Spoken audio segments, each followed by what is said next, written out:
You ask Tiger to solve. This deals with linear equations with one unknown. The final result is x equals 7. Let's solve it step by step. Group all x terms on the left side of the equation. Subtract 8x from both sides. Group like terms. Simplify the arithmetic.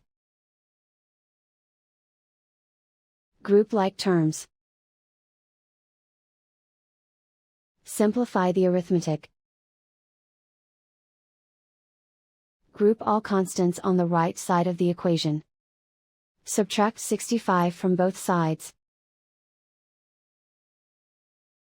Simplify the arithmetic.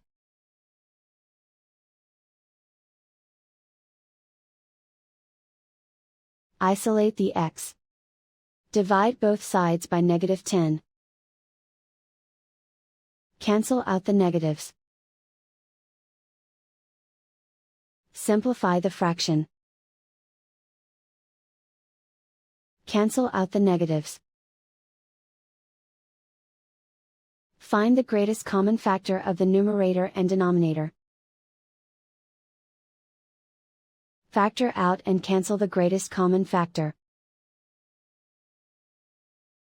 And so the final result is x equals 7.